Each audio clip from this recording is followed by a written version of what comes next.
Hello, അങ്ങനെ നമ്മുടെ വീട്ടിലും വിരിഞ്ഞു നിശാഗന്ധി. നിശാഗന്ധി, ബ്രഹ്മകമല, ക്വീൻ ഓഫ് ദി നൈറ്റ് അല്ലെങ്കിൽ നൈറ്റ് ഓഫ് ദി ക്വീൻ, പിന്നെ അഫിഫിലം, ഓക്സിപിറ്റലം, ഇങ്ങനെ വിവിധ തരം പേരുകളായിട്ട് അറിയപ്പെടുന്ന ഒരു ഫ്ലവറാണിത്. ഇതൊന്ന് വിരിഞ്ഞ് കാണാനായിട്ട് ഞാൻ കുറേ ദിവസമായിട്ട് വെയിറ്റിങ്ങിലായിരുന്നു.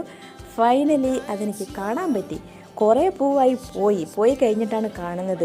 ഇതിൻ്റെ പ്രത്യേകത എല്ലാവർക്കും അറിയാമായിരിക്കും. ഇത് നിശാഗന്ധി എന്ന് പറയുന്നത് തന്നെ നൈറ്റ് മാത്രം വിരിഞ്ഞ് നേരം വെളുക്കുന്നതിന് മുന്നേ, അതായത് സൂര്യൻ ഉദയിക്കുന്നതിന് മുന്നേ അത് ചുരുങ്ങിപ്പോവും, അതിനെ കാണാൻ കിട്ടില്ല.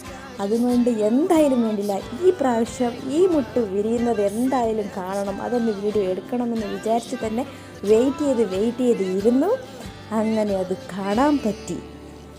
ഇത്രയേ ഉള്ളൂ. ഇതിനെപ്പറ്റി വേറെ കൂടുതൽ വിശേഷങ്ങൾ അറിയാമെങ്കിൽ ഒന്ന് കമൻറ്റ് ചെയ്യണം കേട്ടോ. Thank you, by.